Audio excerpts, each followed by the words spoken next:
85 من الدستور.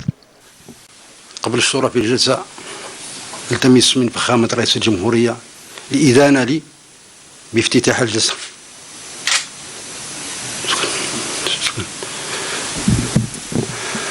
بعد موافقة السيد فخامة رئيس الجمهورية أعلن عن افتتاح الجلسة.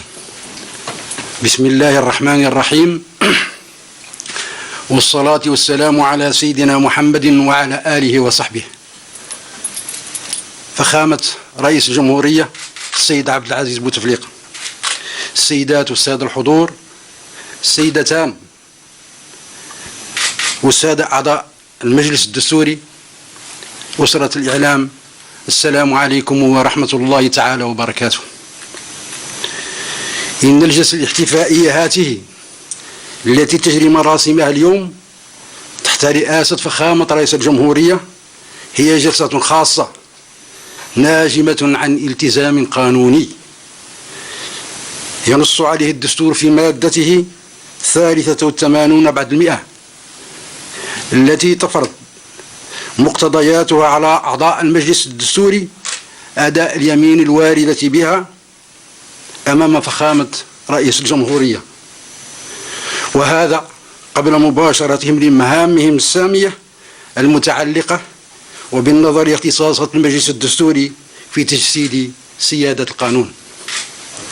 وعليه وبناء على المادة المذكورة، المادة الدستورية المذكورة، وعلى المرسوم الرئاسي المتضمن التشكيلة الإسمية للمجلس الدستوري، أدعو السيدتين والسادة مراد مدلسي رئيس المجلس، محمد حبشي نائب الرئيس، حنيفة بن شعبان عضوة، عبد الجليل بلعلي عضوا، إبراهيم بودخيل عضوا، حسين داود عضوا،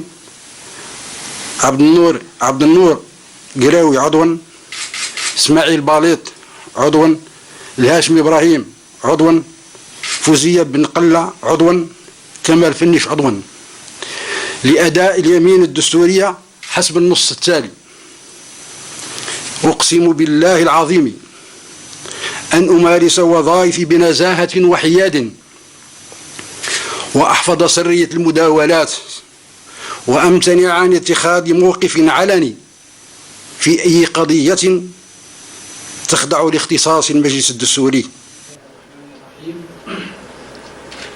المجلس الدستوري الذي أدى أعضاؤه اليمين الدستورية أمام رئيس الجمهورية للقيام بواجبهم على أكمل وجه هو أعلى هيئة قضائية في البلاد، ووسعت عضويته من 9 أعضاء إلى 12 عضوا وفقا لأحكام الدستور المعدل، كما عين نائب للرئيس وفقا لذات الدستور. أقسم بالله على ذلك. حنيفة بن شعبان.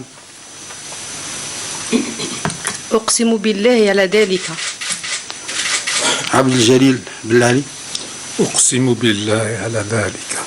بمناسبة هذا الحفل اللي نعتبره كحفل تاريخي، لأن المرة الأولى للمجلس الدستوري يتقدم بأداء اليمين، سجلنا من طرف فخامة الرئيس بعض التوصيات، وكانت التوصيات هذه تصب في شأن تعزيز دولة القانون، وتعزيز دولة القانون هو الشغل الشاغل لمؤسسات الدولة بما فيها مجلس الدستوري. وأداء الأمين اليوم أمام فخامة الرئيس جاء تطبيقا لمادة من الدستور المعدل، وفي نفس الوقت نعتبره كالتزام لكل من أعضاء المجلس الدستوري حتى يأخذون المهام نتاعهم كاملة وتطبيقا للدستور باحترام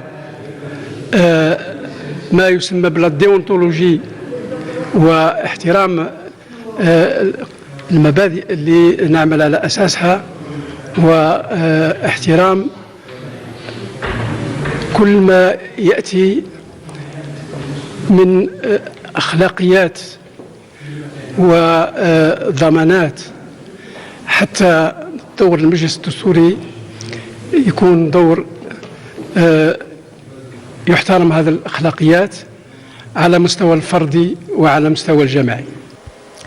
رئيس الجمهورية السيد عبد العزيز بوتفليقة الذي شدد على أعضاء المجلس الدستوري بضرورة العمل على تكريس دولة القانون ما فتئ يعمل في هذا الاتجاه عبر مختلف الإصلاحات التي عرفها